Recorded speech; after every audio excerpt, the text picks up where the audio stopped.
Oke, ketemu lagi di sini. Kali ini kita akan coba lihat satu sumber yang cukup spesifik ya, tapi menarik. Namanya situs PSS-KTB. Itu singkatan dari Pustaka Ilmu Sunni Salafiyah KTB. Nah, ini pada dasarnya sebuah platform tanya jawab Islam. Fokusnya ke pandangan ulama salaf, generasi awal Islam itu dalam kerangka Ahlus Sunnah wal Jamaah. Jadi tujuan kita di pembahasan singkat kali ini, kita mau lihat lebih dekat aja, jenis-jenis pertanyaan yang masuk itu apa aja sih? Terus topik apa yang sering muncul di sana? Anggap aja ini cara cepet lah ya buat ngintip isu-isu keagamaan praktis yang relevan buat komunitas pengguna situs ini. Langsung dari sumbernya. Oke, kita mulai aja penelusurannya. Jadi isinya ini yaitu tadi kumpulan tanya jawab, fikih dan keislaman lainnya. Kalau Anda coba buka situsnya, kelihatan kok cakupannya luas banget. Ada kategori utama fikih, ya kan? Ibadah sehari-hari kayak toharo, bersuci itu, terus sholat, puasa, sampai ke urusan muamalah, transaksi, nikah, waris, banyak deh. Terus ada juga akidah, soal keyakinan, tasyawuf, spiritualitas, doa, bahkan sampai isu kontemporer, wanita, sosial, sama dasar-dasar hukum Islam, usul fikih gitu. Lengkap ya? Iya, lengkap banget. Dan yang penting dipahami di sini, menurut saya, fungsinya sebagai rujukan yang sangat spesifik. Mereka kan secara terbuka bilang ya, tujuannya itu menyediakan informasi sesuai pemahaman ulama salaf Ahlus Sunnah wal Jamaah. Jadi ini bukan sekedar portal tanya jawab umum, tapi gimana ya, sadar gitu, memposisikan diri dalam tradisi keilmuan tertentu. Ini jelas nunjukin ada kebutuhan nyata di kalangan umat. Kebutuhan akan panduan praktis yang, yaitu, benar-benar sejalan sama mazhab atau kerangka berpikir yang mereka ikuti. Betul-betul. Jadi ini semacam Google, tapi khusus untuk fikih salafi sehari-hari gitu ya. Bisa dibilang begitu. Dan kalau dilihat pertanyaannya, memang campur aduk ya. Ada yang levelnya cukup teoretis, misalnya.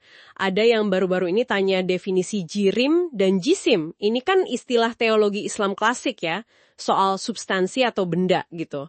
Atau ada juga yang tanya bedanya ijmal dan ittifaq. Nah ini dua-duanya kan merujuk ke konsep konsensus ulama. Penting ini di usul fikih, metodologi hukum Islam. Pertanyaan teoretis kayak gitu nunjukin memang ada pengguna yang pengen paham konsep dasarnya ya, dalam kerangka teologi atau hukum Islam yang mereka anut. Ini kan penting ya buat fondasi pemahaman yang lebih kokoh, nggak cuma sekedar tahu hukum jadinya apa. Tapi memang sih, kayaknya mayoritas pertanyaan lebih membumi ya, lebih ke praktik sehari-hari. Iya benar, banyak yang sifatnya praktis, yang nyangkut kehidupan sehari-hari. Contohnya nih, ada yang nanya, sah nggak sih sholat jenazah kalau posisi jenazahnya itu di belakang imam sama jamaah? Kan biasanya di depan ya. Atau soal saksi nikah, apa dua saksi waktu nikah itu harus orang yang benar-benar ditunjuk spesifik? Atau ya udah siapa aja yang penting memenuhi syarat? Bahkan ada hal-hal detail kayak hukum bunuh katak.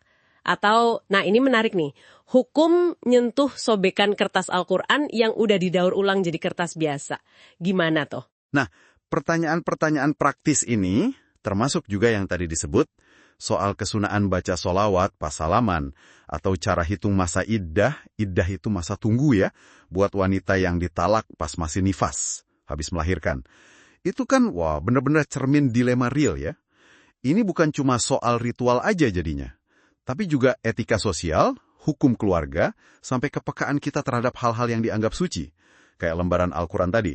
Bahkan setelah didaur ulang gitu. Pertanyaan soal kertas daur ulang itu contoh bagus sih.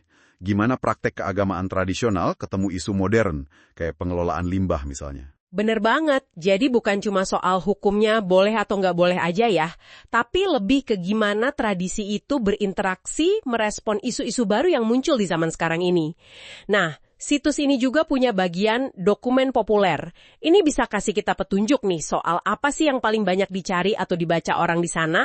Contohnya ada kajian mendalam soal kurban dari kitab klasik Fathul Mu'in.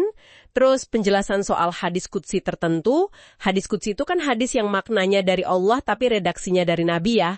Atau ini, hukum beberapa muazin azan barengan. Itu juga populer. Ya, dan kalau kita lihat data jumlah dokumen per kategori yang mereka tampilkan itu, fikih sholat, wah itu lebih dari 1.000 dokumen ya.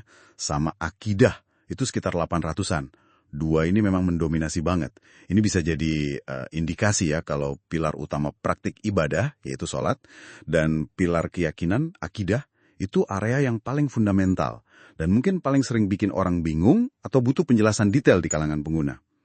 Soal popularitas topik kurban tadi, mungkin juga karena sifatnya ritual tahunan ya, terus melibatkan aspek komunal yang kuat juga. Jadi banyak yang cari infonya. Oke, jadi kalau kita simpulkan sedikit ya dari penelusuran singkat ini, platform kayak PIS-KTB ini, dia bukan sekedar arsip statis, bukan cuma kumpulan jawaban lama.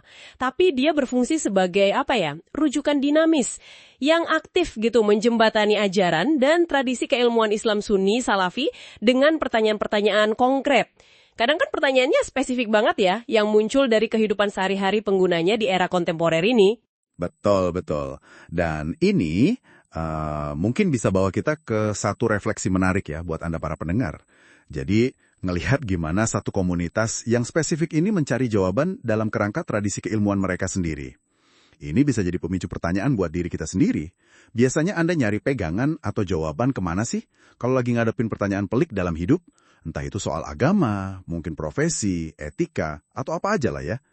Dan yang mungkin lebih penting lagi, seberapa sadar Anda dengan kacamata atau kerangka berpikir yang mungkin tanpa sadar ya Anda gunakan pas lagi nyari dan terima jawaban itu? Itu mungkin bisa jadi bahan renungan.